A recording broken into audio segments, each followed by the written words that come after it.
Hello and welcome back. In today's video, we are going to be talking about what is going to be coming up for Bannerlord in 2018 and what mainly the community wants and what I personally would like to see in this upcoming year. Now, this will be the last Bannerlord video I make until about the 20th of August because I am at a festival as well as being on holiday. So I hope you don't mind being starved of information for that long. Just make sure you keep an eye out for the dev blogs on their Steam page or their website. In my previous video, I talked about how the dev blogs have brought Tale Worlds forward as a company because they're communicating directly with the community and releasing information weekly, especially as it's a long development game. But that's more to do with the past. Now I'm be looking at the future. So in 2018, the main thing I'd say Tale Worlds have lined up is probably Gamescom. I don't know if you remember, in 2016, we saw our first single-player footage. And it sort of showed us the party system as well as the single player battles. You had that big cavalry battle with a few infantry here and there. You also had that bandit battle where your character went and fought a bandit group near one of the towns. Now, I really think the community wants multiplayer and single player footage, but for the most part, if you look at the split in Mount & Blade Warband, most people are playing single player. For example, say there's about 8,000 to 10,000 people playing the game on Steam. I've done a bit of research and usually there's around 2,000 people playing multiplayer and the rest will be playing single player. Obviously there's some people just kind of AFK, but others will be playing single player, and that's because of the range of mods that you can get. Therefore, I believe most people are going to be more interested in the single player side of things, and that's something we really need to see built up on.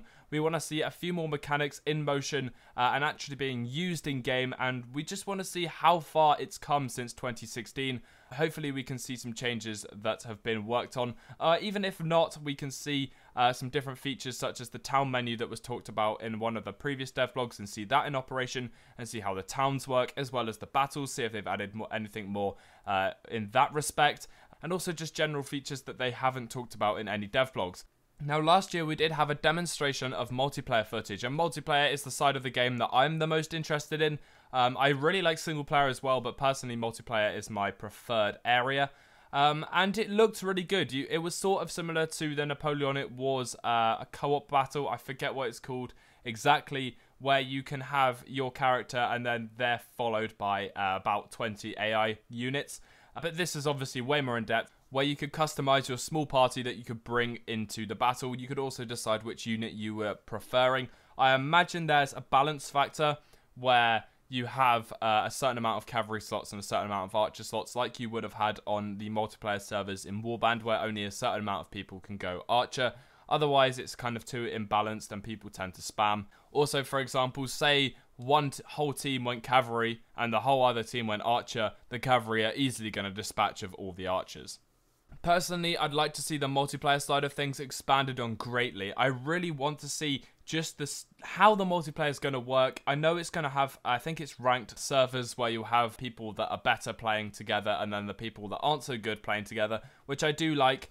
I'd like to see a dual game mode that kind of allows you to have ranked players where you can see how you compare against the rest of the community. That, or maybe a progressive duel where it's almost like a little competition.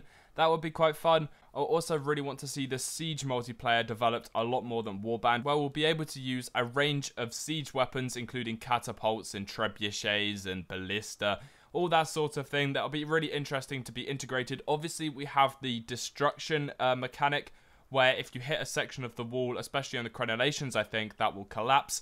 That could be really interesting because a whole archer position, for example, on a tower above a gate that gives a crossfire onto the people that are, for example, trying to bash down the gate. If you knock down the crenellations on that tower, the archers on that tower are going to become very exposed, and therefore they're much easier targets for your team's archers. This is the sort of thing I think would be really good about Siege, because just one little thing can change the balance of a siege.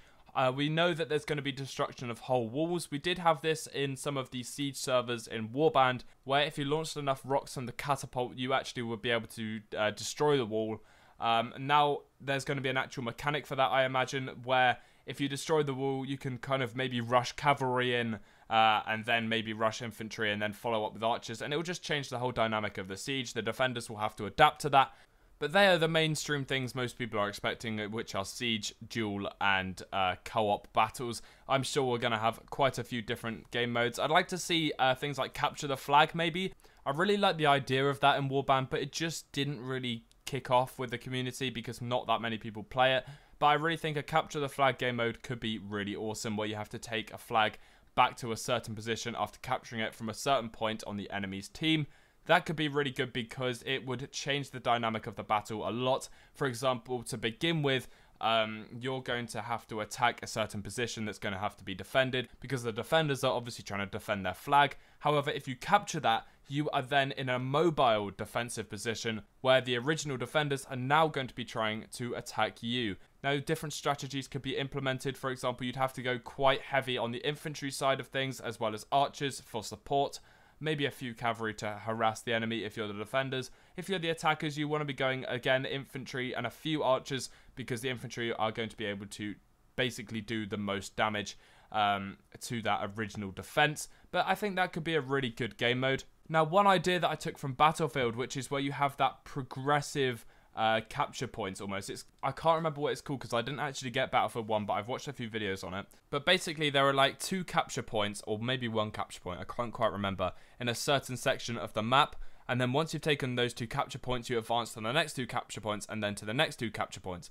This was common in Warband's Minas Tirith map and a few other bigger maps on the Siege servers, but this could be really good implemented by Tailworlds because they could make it a lot more advanced and a lot more in-depth, and they could make the maps a little bit more designed to fit around the multiplayer sort of gameplay in Bannerlord and make it as balanced as possible. Anyway, enough about multiplayer and single player. I do know at Gamescom they're going to be having play testing where you can play the game behind closed doors, I imagine. I think they are having it yet again because they did have it last year where people could actually go and play Bannerlord. You might be able to record bits and bobs, but hopefully they're going to be presenting something very different that we haven't seen before, or building on what they've released previous. That would be really nice to see. I would have liked to go last time, but obviously it's quite expensive to go, and it's kind of a lot of effort for a little reward. It looked like it was only just a battle to play. I know a lot of you would trade a lot to go and play this game, but me personally, that was not worth it. But hopefully this year we'll get some footage which resembles what we've been waiting for. And also it would be nice to hear from the developers directly. We can see them hopefully in a few interviews where they'll talk about the game, and hopefully they'll talk about how the game has progressed and how much they have left to do. Now, we've seen this sort of interview over the past few years, and they always like, oh, there's probably a release date this year, but it's always been delayed another year, and we've never heard anything about a release date since. Possibly we'll get a release date at Gamescom this year, but probably not. I'm not expecting anything. I imagine it will be released. Let's go with... absolutely no idea. I'm going to go with this time next year. Maybe Christmas next year, I think is what I'm going to go for. We may get a beta at some point next year, but I cannot see them delaying it any longer because the community is drifting off a little bit now. It's nowhere near as popular as it used to be, but they have definitely been doing the right thing and drawing people back in by doing these weekly dev blogs. It gives us content creators something to talk about and to talk with you guys about, and it also gives them something to convey to the community, and I think that's very important, especially as it's something that they're working on at that point in time. And it's quite interesting looking at the interviews as well, seeing how the actual people that work in this office are getting on with the day-to-day tasks. I still think it's amazing how just Warband sales alone and a few other things have kept Tailworlds afloat to pay for all these people that work for them. I think that's pretty good.